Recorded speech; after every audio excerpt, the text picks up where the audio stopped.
No cuento esto para que me crean, sino para sacármelo del cuerpo. Hay recuerdos que se quedan pegados como el olor a gasolina en la ropa, por más que te talles las manos. Esto pasó en 2019, cuando yo trabajaba como auxiliar de laboratorio en Monterrey y mi prima Carla estudiaba en Saltillo. Ese fin de semana íbamos a Matamoros, porque una tía nos prestó su casa para despejarnos de todo. Era un viaje sencillo, de esos que haces 1000 veces en el norte, con el mapa memorizado, el aire seco y la carretera estirándose como una cinta negra bajo la noche. Salimos tarde, casi a las 9:30, porque yo había salido de turno y Carla insistió en pasar por unos snacks para el camino. Traíamos música bajita, el celular cargándose, el tanque a poco más de la mitad. Nada raro. Lo raro empezó cuando, ya en una parte donde el camino se siente más solo, nos dimos cuenta de que el aire del coche olía diferente. No era el olor normal del viaje. Era un olor fuerte, fresco, como gasolina recién derramada. Le bajé al volumen y abrí un poco la ventana para ver si se iba. No se fue. Carla me miró con esa cara de ¿lo estás oliendo también? Moví el retrovisor, revisé el tablero, y vi que el indicador de gasolina bajaba más rápido de lo normal. Como si algo estuviera chupando el tanque. No puede ser, murmuré, y me callé de inmediato, como si hablarlo lo hiciera más real. El GPS marcó una gasolinera a unos kilómetros, pero no estaba sobre la ruta principal. Era una desviación corta por una carretera secundaria. Solo para cargar y revisar, pensé. No tenía ganas de quedarme sin combustible en medio de la nada. Carla dijo que también quería ir al baño, y ahí estuvo el primer error, creer que la urgencia siempre justifica la prisa. La desviación nos metió en un tramo sin luces. El cielo estaba limpio, pero la oscuridad del terreno se sentía espesa, como si la noche tuviera peso. A los pocos minutos apareció el letrero, una gasolinera vieja, con el logo desteñido, y un letrero luminoso parpadeando que apenas se leía. Lo que me extrañó no fue que estuviera sola, sino que parecía abierta y cerrada al mismo tiempo, luces encendidas en el techo, pero la tienda con cortinas abajo, cámaras en las esquinas, pero sin ningún carro, bombas con mangueras colgando, pero sin un solo trabajador. Entré despacio, con el corazón apretado, como cuando llegas a un lugar y tu cuerpo entiende antes que tu cabeza que algo no cuadra. Me estacioné junto a la bomba más cercana. Carla señaló hacia un módulo pequeño a un lado, donde estaba el letrero de baños. No había nadie. Al apagar el motor, el silencio se volvió más grande. Ni grillos, ni perros, ni el zumbido típico de un lugar con electricidad. Solo el golpeteo lejano de una lámina movida por el viento. Voy rápido, dijo Carla, y se bajó. Yo también me bajé, por pura costumbre, por no dejarla sola. Caminamos hacia los baños con pasos cortos, como si el piso pudiera crujir. La puerta estaba entreabierta y adentro olía a cloro viejo. El foco del techo titilaba. No nos tardamos. La urgencia era real, pero el miedo empezó a ser más real todavía. Al salir, Carla se quedó quieta. Yo iba guardando mi papel en la bolsa, sin levantar mucho la mirada, hasta que sentí su mano en mi antebrazo, apretándome con fuerza. Ese apretón no era mira. Era no te muevas. Levanté la vista. Junto a nuestro coche, del lado del conductor, había una figura alta, inmóvil, como pegada a la sombra. No parecía un hombre normal. No por lo sobrenatural, sino por lo imposible, era demasiado alto, demasiado delgado, con brazos larguísimos que caían rectos, sin la relajación natural de alguien que espera. La luz del techo le daba justo en los hombros y en el pecho, pero el rostro quedaba en una franja negra, como si la oscuridad lo tapara a propósito. Se me secó la boca. Intenté buscar señal en el celular y cuando vi la pantalla, sentí un golpe de frío en el estómago, sin servicio. Ni una barra. Ni solo llamadas de emergencia.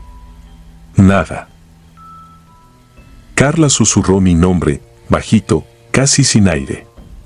Yo pensé en correr, pero mis piernas no obedecían. La figura no se movía. Solo estaba ahí, como si hubiera estado antes de que llegáramos y simplemente hubiera decidido hacerse visible. Hice lo único que se me ocurrió, levanté el celular como si grabara, esperando que ese gesto lo asustara o, por lo menos, me diera algo que mirar si salíamos vivas. La pantalla se puso negra un segundo, luego volvió, y por un instante vi algo que me heló más que la noche. En el reflejo, detrás de nosotras, se alcanzaba a ver otra silueta, más pequeña, cerca de los baños. Me giré de golpe, y no había nadie. Solo el pasillo oscuro y el foco titilando. Volví a mirar al hombre. Y entonces noté un detalle mínimo, absurdo, pero definitivo: la manguera de la bomba estaba extendida hacia el coche. Yo no la había tomado. Carla tampoco. Sin embargo, ahí estaba, como una lengua negra conectada a nuestro tanque. La figura inclinó la cabeza apenas, como si escuchara algo dentro del coche. No dio un paso, no levantó un brazo. Solo esa inclinación, lenta, deliberada. Y en ese momento, el olor a gasolina se volvió insoportable. Quise gritar, pero lo que salió fue un sonido ahogado. Carla me jaló hacia atrás, un paso, dos. Yo miraba la manguera, y fue entonces cuando vi que no estaba bombeando hacia el coche. Estaba al revés. Como si estuviera succionando. El indicador del tablero, que todavía alcanzaba a ver por el parabrisas, bajaba. Bajaba de verdad. Como si alguien lo estuviera vaciando frente a nuestros ojos. De pronto, a lo lejos, apareció un par de luces en la carretera secundaria. Un vehículo venía acercándose. El sonido del motor fue lo primero normal que escuché en minutos, y eso me dio un poquito de vida. Empezamos a hacer señas desesperadas, sin pensarlo, con los brazos arriba. Cuando las luces iluminaron el estacionamiento, la figura seguía ahí, y luego, en un parpadeo, ya no. No corrió. No se escondió. No se fue caminando. Simplemente dejó de estar, como si la luz lo borrara. El vehículo era una camioneta vieja. Se bajó un hombre con gorra y una mujer envuelta en un rebozo. Nos preguntaron si estábamos bien. Yo no podía hablar. Carla explicó todo en frases cortadas. El señor frunció el ceño, miró alrededor, y su cara cambió cuando vio la bomba. ¿Ustedes conectaron eso?, preguntó, y su voz ya no era amable, era seria. Negamos. Él se acercó al coche con cuidado, como si fuera a tocar algo vivo, y arrancó la manguera de un tirón. Salió un chorrito de gasolina al piso, y el olor explotó. Súbanse. Ahorita. Nos hizo señas con urgencia. No se queden aquí. Nos subimos, temblando. Yo intenté encender el motor. No arrancó. Solo sonó el clic triste de una batería cansada. Lo intenté otra vez. Nada. El señor se acercó a mi ventana. «No tienes gasolina», dijo, con una certeza que me dio ganas de vomitar. «Te la vaciaron». Mi mente se negó. Habíamos llegado con medio tanque. No podía estar en cero. Pero el tablero lo marcaba, y la realidad no negocia con el miedo.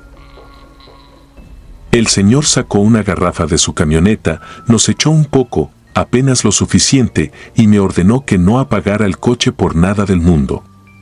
Cuando por fin arrancó, el sonido del motor me pareció el sonido más hermoso que había escuchado en mi vida.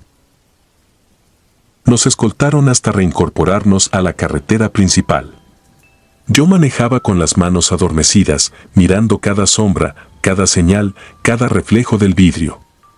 Carla iba en silencio, apretando el cinturón, como si eso pudiera mantenerla en el mundo. A los 10 minutos, mi celular recuperó señal. Entraron notificaciones de golpe, como si el teléfono hubiera estado aguantando la respiración. Esa noche llegamos a Matamoros, sí. Y tratamos de dormir, también. No lo logramos. Porque lo verdaderamente impactante no fue la figura. Fue lo que encontramos al día siguiente, cuando mi tía, extrañada por nuestra cara, nos pidió la ubicación exacta de la gasolinera para reportarla. La buscamos en el mapa con calma, con señal, con luz de día. No existía. Ni en GPS, ni en Google, ni en registros. La desviación sí aparecía, la carretera secundaria sí estaba, pero en el lugar donde debió estar la gasolinera solo se veía un terreno vacío, puro monte. A veces pienso que lo que vimos no era un asaltante, ni un loco, ni una leyenda de carretera. Pienso que era algo que se alimenta de lo mismo que te permite avanzar, combustible, energía, impulso. Que te detiene en el punto exacto donde estás más sola.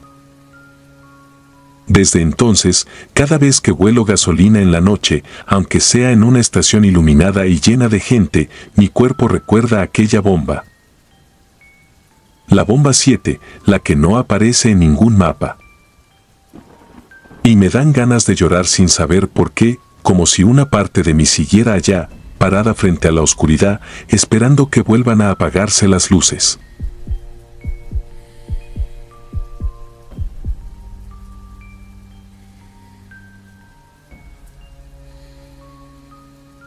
Tardé años en atreverme a contarlo sin sentir que traicionaba a alguien. No porque lo que viví fuera vergonzoso, sino porque está ligado a la única persona que siempre me sostuvo, mi hermana mayor. No diré mi nombre. En ese entonces yo tenía 36 años y ella, Mariana, 41. Era diciembre de 2018, de esos días en que el frío se cuela por las rendijas del coche aunque traigas la calefacción encendida. Íbamos rumbo a Zacatecas a pasar fin de año con una tía en un rancho cerca de Jerez.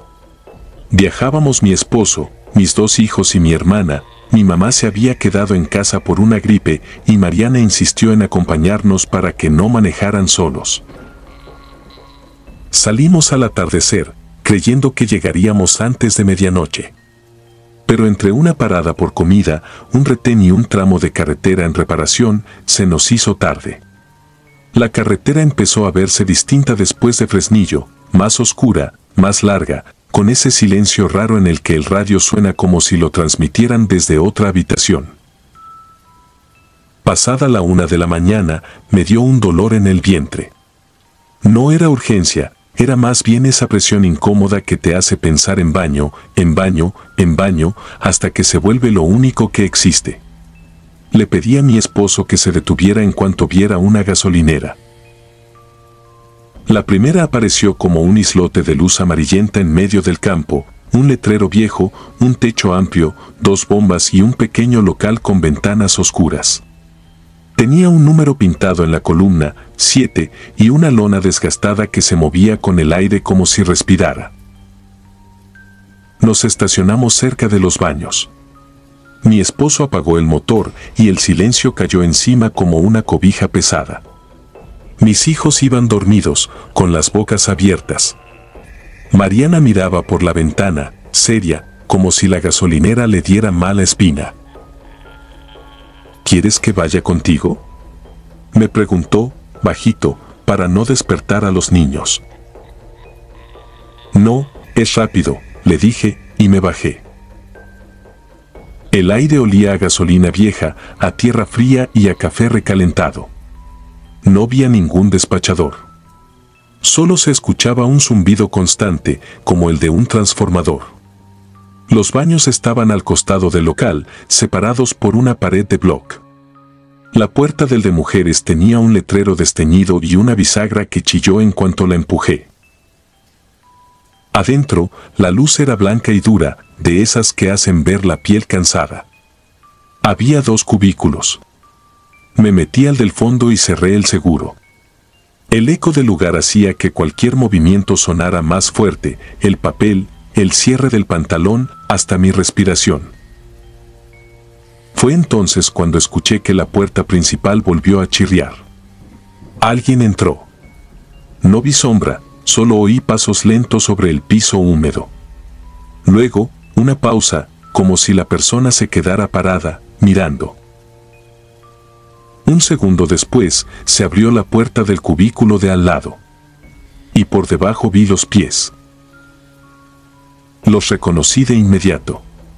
Tenían unos tenis blancos con una manchita gris en la punta del derecho, la misma que Mariana odiaba porque se veía feo en las fotos. El pantalón era de mezclilla oscura. Era ella. No había forma de equivocarme. Sentí alivio. Me pareció hasta gracioso que hubiera decidido entrar aunque me había dicho que no. Ya estoy aquí, Marian, dije, con voz normal. Apúrate, que falta un buen.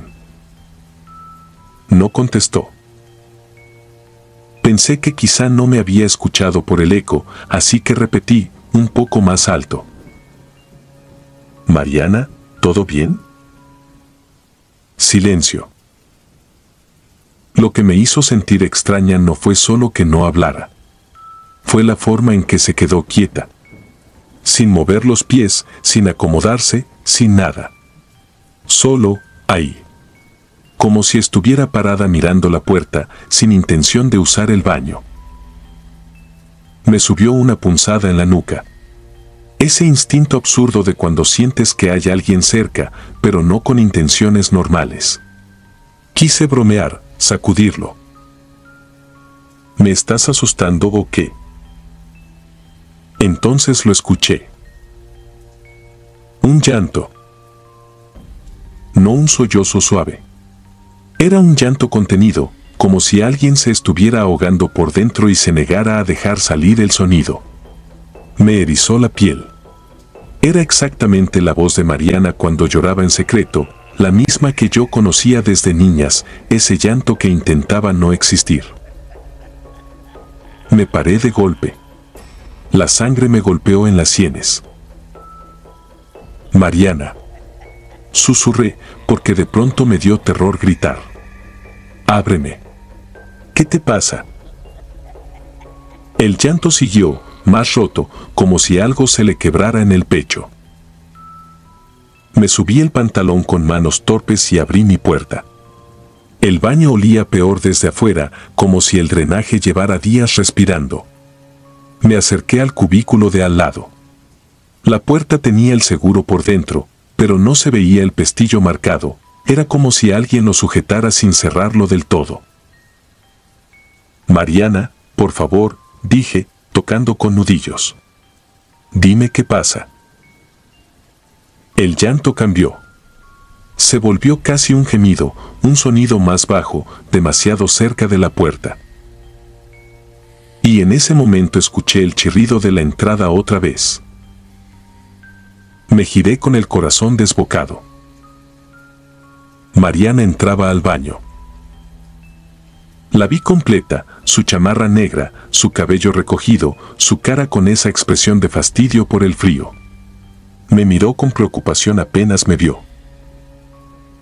¿Por qué estás pálida?, preguntó. Me preocupé, te tardaste. Me quedé sin aire.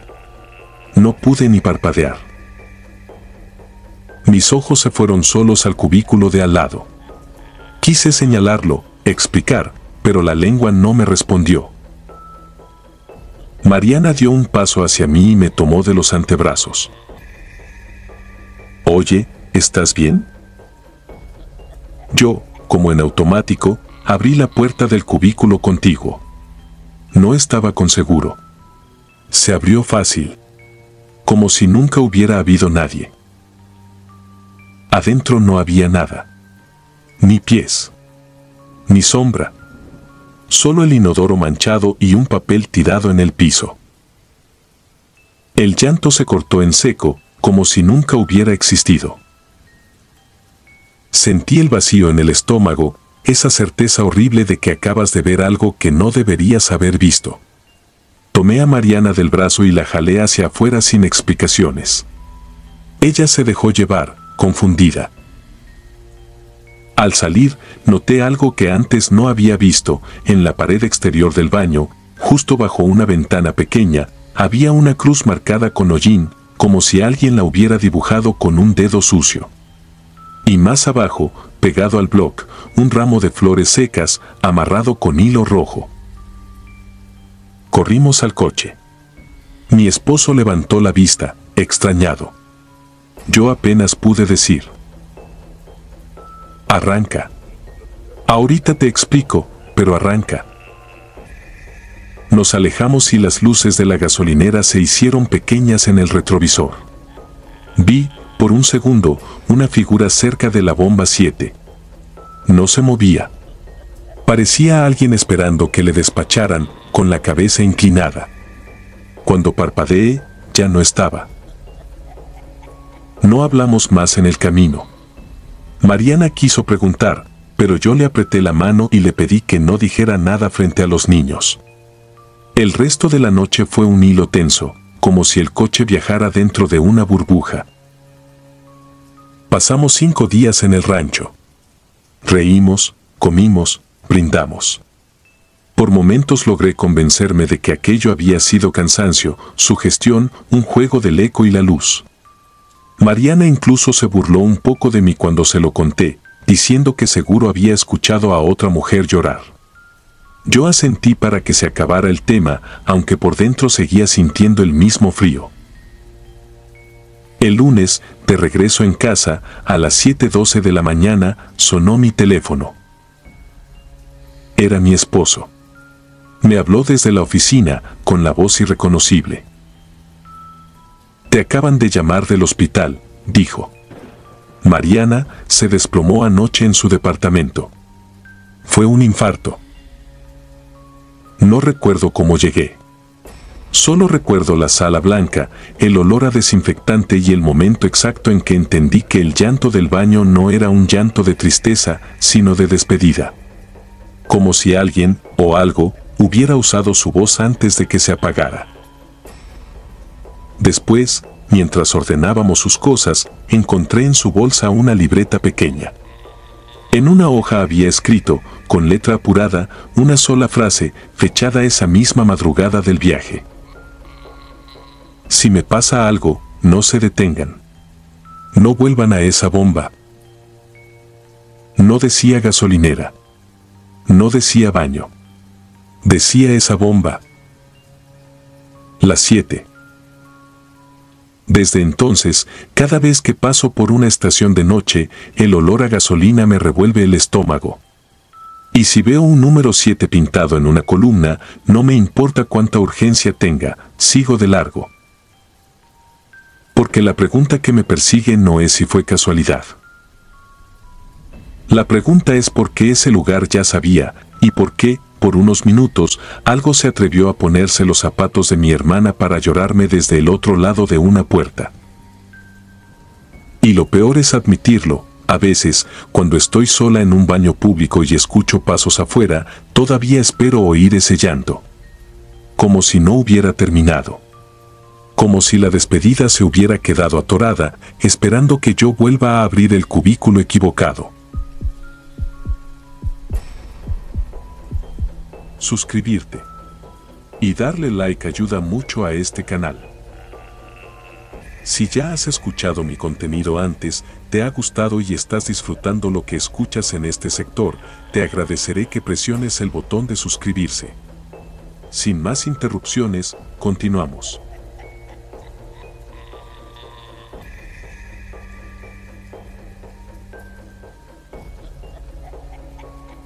No sé por qué tardé tanto en contar esto, quizá porque en cuanto lo digo en voz alta se vuelve más real, y yo ya hice demasiado esfuerzo por convencerme de que aquello fue una simple noche mala. Pero no lo fue. Y lo peor es que empezó como empiezan las cosas que te rompen, sin señales, sin música tétrica, sin presagios. Solo un turno de noche y una gasolinera en un tramo de carretera donde el viento siempre suena como si estuviera raspando algo. Esto ocurrió en 2016, cuando yo trabajaba en una estación a las afueras de Altar, Sonora, rumbo al desierto. Era de esas gasolineras con tienda chica, café recalentado y baños que nunca olían a limpio, aunque los trapeáramos. Yo era cajero nocturno. Entraba a las 11, salía al amanecer y mi rutina era siempre la misma: corte de caja, revisar inventario, acomodar cajas de mercancía, contar cigarrillos, apuntar en una libreta las bombas que fallaban. El tipo de trabajo que no te asusta hasta que aprendes que la carretera tiene su propia vida. En ese entonces yo no era creyente de nada. Ni fantasmas, ni brujas, ni energías. Había visto peleas, intentos de robo, clientes que llegaban borrachos y querían pagar con monedas pegajosas. Pero lo paranormal, para mí, era cosa de historias de internet. Hasta esa madrugada. Me acuerdo bien porque era martes, y los martes casi nunca llegaba gente después de la 1. A eso de las 12:30, la tienda estaba vacía. Afuera solo se escuchaba el zumbido de los anuncios y el golpe seco de la manguera cuando el viento la movía. Yo estaba en la caja, sumando unos recibos, esperando a mi compañero, Rubén, que siempre llegaba tarde para ayudarme a bajar unas cajas de refresco que habían dejado en la bodega. Entonces sonó la campana de la puerta. Ese tintín que se te mete en la nuca cuando no esperas a nadie. Al principio ni levanté la mirada, pensé que era Rubén. Pero el aire se me puso raro, como si de pronto hubiera entrado humedad en pleno desierto. Miré hacia la entrada y vi a una niña.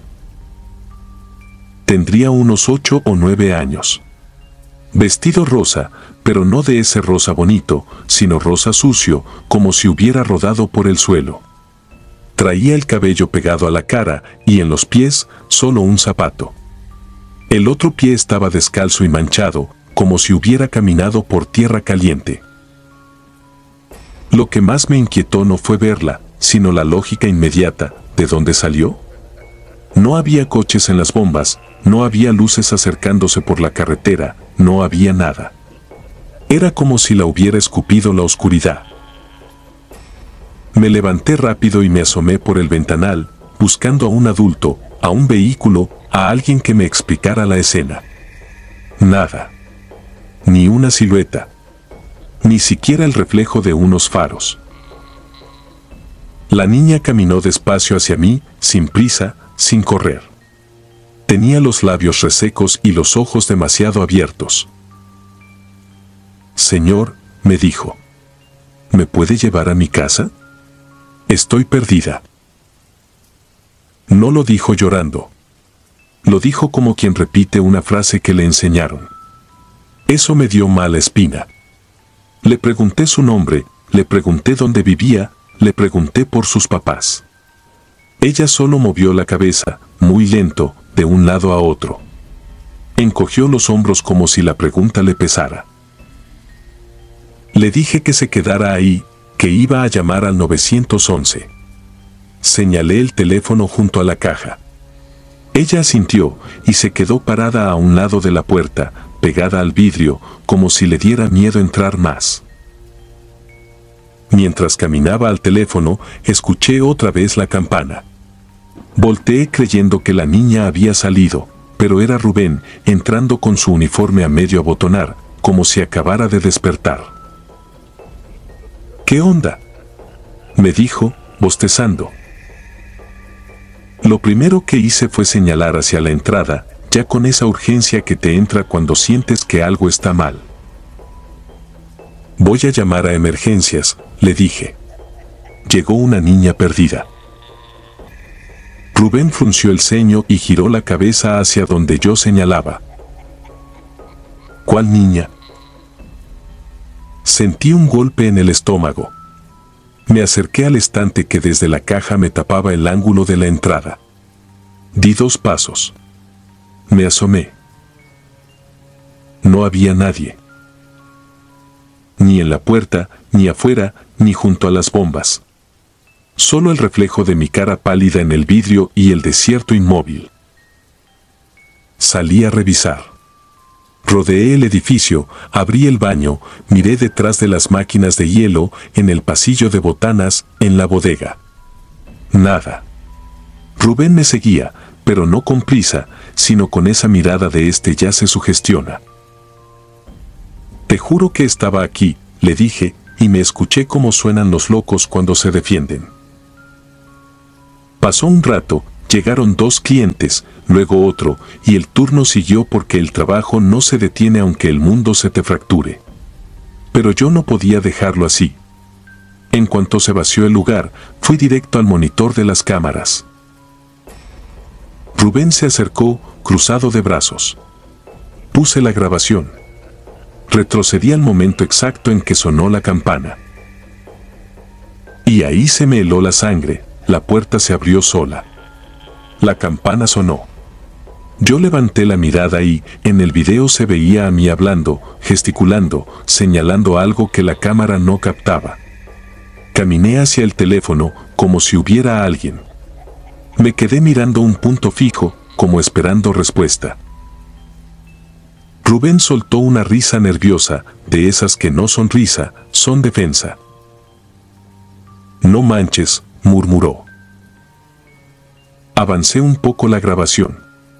Entró Rubén, la puerta volvió a sonar, y yo le dije algo. Él volteó y no vio nada, igual que en la realidad. Y lo peor fue mi cara en el monitor, no era una cara de confusión. Era una cara de alguien que está atendiendo a una persona de verdad. Rubén, para sentirse menos mal, quiso revisar afuera las cámaras de las bombas. Ahí fue donde entendí que esa niña no solo apareció en la tienda. En la cámara exterior, en el borde de la imagen, se veía algo, una mancha pequeña, pegada a la oscuridad, como si la noche tuviera un pedazo más negro. Rubén pausó el video y acercó el zoom digital. La mancha tenía forma. No era la niña. Era una figura alta, demasiado alta, parada detrás de la bomba 3, inmóvil. No tenía rostro visible, solo un contorno, y en el pecho algo claro, como una franja o un reflejo. Rubén tragó saliva.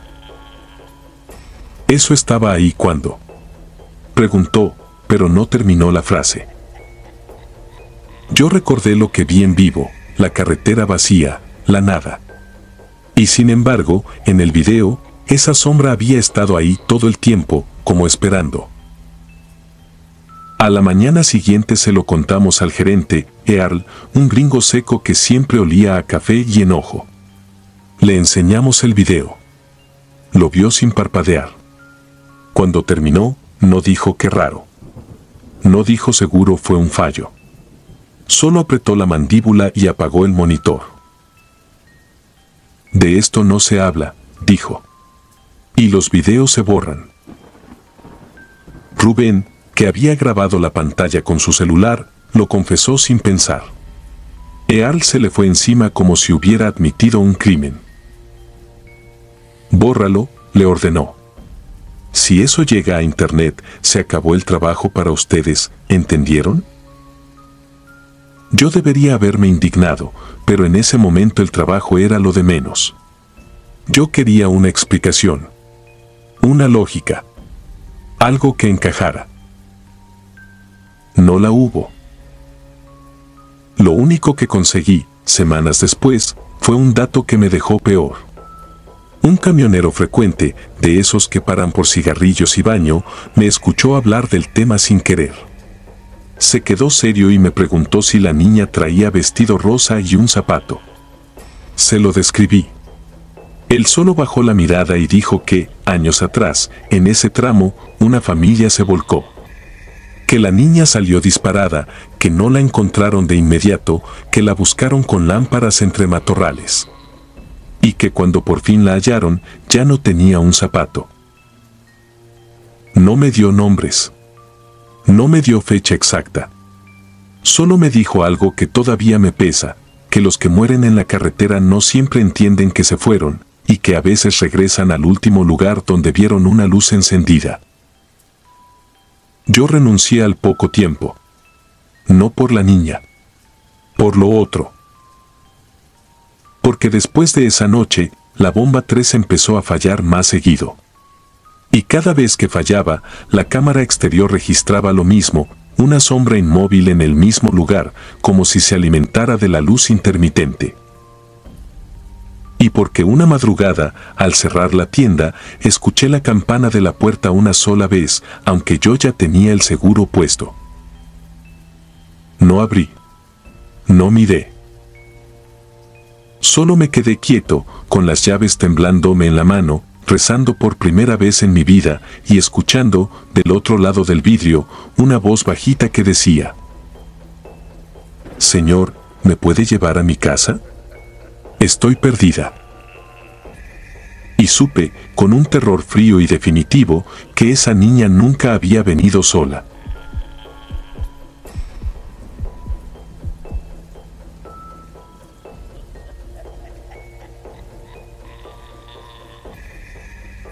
Nunca he sido bueno para contar esto sin que se me seque la garganta, pero ya pasaron muchos años y aún así, cuando huelo gasolina en la madrugada, vuelvo a estar ahí. Esto ocurrió en 2012, cuando yo tenía 18 recién cumplidos. Vivía en las afueras de Ciudad Victoria, Tamaulipas, y trabajaba en una gasolinera que estaba casi pegada a la carretera, donde la ciudad se empieza a deshilachar y ya solo quedan talleres, lotes baldíos y anuncios viejos mordidos por el sol. Entraba al turno nocturno a las 11, porque en el día estudiaba y en la noche necesitaba juntar para la escuela, para la casa, para todo. En ese turno éramos dos. Yo en las bombas y en los vidrios, y Efraín, un hombre de 40 y tantos que ya había visto demasiadas cosas dentro de la tiendita y revisando inventario. Él era de esos que no se asustan fácil, pero tampoco se confían. Tenía la maña de voltear cada cierto tiempo hacia el borde oscuro del terreno, como si esperara que algo saliera caminando desde los matorrales. Esa noche estuvo rara desde antes. No por fantasmas, sino por el silencio. Hay noches con grillos, con camiones, con música a lo lejos. Esa no a eso de las 3 de la mañana, la carretera se quedó como una cinta negra sin tráfico y el aire traía un olor a tierra húmeda, como si hubiera llovido lejos. Eran más o menos las 3:33 cuando vi las luces entrar despacio. Un coche gris, de esos sedanes viejos que parecen no tener marca. Lo raro no fue el coche, sino la forma de llegar, sin prisa y sin ruido, como si el motor estuviera apagado y viniera empujado por la misma oscuridad. Se estacionó en la bomba más alejada, la que casi nadie usa porque queda más cerca del borde del terreno. Me acerqué con la manguera y hasta entonces noté los vidrios polarizados, demasiado, como si no quisieran que el mundo viera adentro. La ventana del conductor bajó apenas un poco, suficiente para que saliera una voz de mujer. «Lléname el tanque, por favor». No era una señora mayor. Era joven, quizá de 30. Llevaba el cabello recogido, la cara pálida y una sonrisa que se sostenía demasiado, como pintada. Me dio la impresión de que estaba maquillada, pero de una forma antigua, con polvo que no le correspondía a la hora ni al lugar. Mientras abría la tapa del tanque, noté movimiento en el asiento trasero. No vi una persona, pero sí el vaivén de algo, como cuando alguien inquieto cambia de postura. «Traigo a mi niño atrás», dijo. «Voy a entrar por algo. ¿Me lo cuidas tantito?». La pregunta no venía con miedo ni con urgencia, venía con una confianza extraña, como si yo fuera parte del plan. Yo, por puro reflejo y por costumbre de atender bien a la gente, asentí. Ella bajó y caminó hacia la tiendita. Sus pasos no sonaban sobre el concreto. Eso es una tontería, lo sé, pero desde entonces me acuerdo, debería haber sonado el tacón o la suela, y no sonó nada. Seguí llenando el tanque. En el cristal oscuro de atrás el movimiento se hizo más evidente, como manotazos suaves, como si alguien tocara desde adentro. Me dio un escalofrío y me dije que era un niño desesperado por dulces. A esa hora, uno se inventa explicaciones para no pensar en lo demás. Cuando terminó el tanque, me quedé esperando. La luz blanca del techo me hacía sentir expuesto en medio de un desierto. Fue entonces cuando noté otra cosa: el coche tenía tierra pegada en las salpicaderas, pero no tierra de carretera, sino lodo seco, con hojitas, como si hubiera estado metido en un camino de monte. Y en el borde de la cajuela, apenas visible, había una mancha oscura que no quise identificar. La mujer tardó más de lo normal.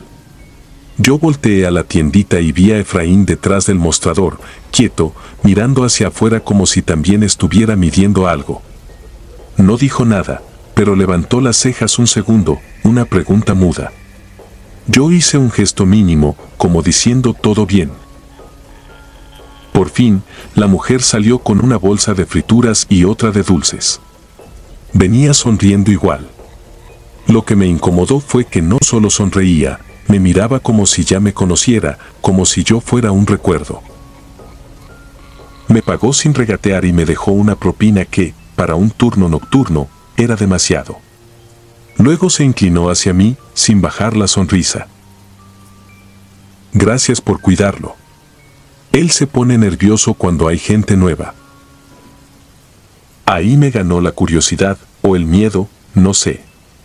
Le pregunté, con la voz más normal que pude. ¿Todo bien con el niño? Ella asintió, y con una suavidad que parecía ensayo, señaló el asiento de atrás. Mira, saluda. Dile que ya nos vamos. Entonces, con una calma de alguien que abre una ventana en una tarde cualquiera, bajó el vidrio trasero. Lo que vino fue un niño. Era un cuerpo sentado, pero no como una persona viva, sino como una cosa acomodada. Un adolescente, flaco hasta lo imposible, con la piel pegada a los huesos. Tenía una gorra puesta, y la gorra le quedaba grande, como si la cabeza ya no llenara nada. Los ojos no eran ojos. Eran dos cavidades oscuras que parecían mirarme desde adentro del cráneo. La boca estaba entreabierta, como si hubiera intentado decir algo y se hubiera quedado en el intento para siempre. No olía a nada. Eso fue lo peor. Yo esperaba el golpe del olor, la confirmación. No hubo. Solo un aire frío que me raspó la nariz, como cuando abres un refrigerador vacío. Me quedé parado, con la manguera todavía en la mano, incapaz de moverme. Sentí que las piernas se me aflojaban y que el corazón se me iba a salir por la garganta. La mujer, en cambio, lo miró con ternura real, como una madre viendo a su hijo dormido. ¿Ves?, me dijo. Se portó bien. Subió el vidrio con un botón. El cadáver desapareció detrás del cristal oscuro como si nunca hubiera estado ahí. Enseguida encendió el coche. Antes de irse, me regaló una última sonrisa. No te asustes, dijo. Él solo quiere volver a casa. Y se fue. No arrancó rápido. Salió despacio, como había llegado, y en segundos el coche se tragó la carretera negra. Yo seguía sin respirar bien. Efraín ya estaba junto a mí, sujetándome del brazo. No sé qué cara traía, pero él me sacudió una vez, fuerte, y ahí reaccioné. Le conté, atropellado, con palabras rotas. Él no me contradijo ni me llamó exagerado. Simplemente sacó su teléfono y marcó. Cuando llegaron los de la patrulla, no fue como en las películas. No hubo sirenas espectaculares. Llegaron con flojera y con sueño, hasta que Efraín les dijo algo al oído y vi cómo les cambió la cara. Me hicieron repetir la descripción del coche 3 veces. Me preguntaron la hora exacta. Me preguntaron si vi placa. No vi nada. Solo recuerdo ese número en el reloj digital sobre la caja, marcando 3:33, como si el tiempo se hubiera encaprichado. Esa madrugada no dormí. A la tarde siguiente, Efraín fue a verme a mi casa. No traía uniforme, traía una camisa cualquiera, pero traía en la mirada la misma tensión de la noche anterior. Me dijo que lo habían llamado de la fiscalía, que el coche coincidía con uno buscado en otro estado, que una familia llevaba semanas reportando desaparecida a una mujer con problemas después de perder a su hijo adolescente, que sospechaban que lo había desenterrado del panteón o que nunca lo había enterrado, que lo cargaba con ella porque estaba convencida de que todavía respiraba. Lo que no me dijo la fiscalía, pero me lo dijo Efraín en voz baja, como si aún nos escucharan, fue lo último. Encontraron el coche esa misma noche, abandonado cerca de una brecha. Adentro estaban las bolsas de dulces, intactas. En el asiento trasero estaba el cuerpo, acomodado con cuidado, con la gorra puesta. En el asiento del conductor había marcas de manos en el volante, pero no había rastro de ella. Ni huellas, ni sangre, ni señales de que hubiera bajado por la puerta. Como si la carretera se la hubiera tragado a ella también, en silencio. Yo dejé ese trabajo al día siguiente. Dije que era por la escuela, por cansancio, por lo que fuera. La verdad es que ya no soportaba ver un coche con vidrios oscuros sin pensar que, detrás, alguien podía estar moviéndose, esperando que yo lo cuidara tantito. Hoy tengo más de 30. Ya no paso por gasolineras de carretera de madrugada, a menos que sea inevitable. Y cuando veo una madre con un niño dormido en el asiento de atrás, me quedo mirando un segundo de más, buscando el movimiento que no debería estar ahí. Porque a veces, lo peor no es ver un muerto. Lo peor es ver a alguien sonriéndote con ternura, mientras te lo presenta como si siguiera vivo.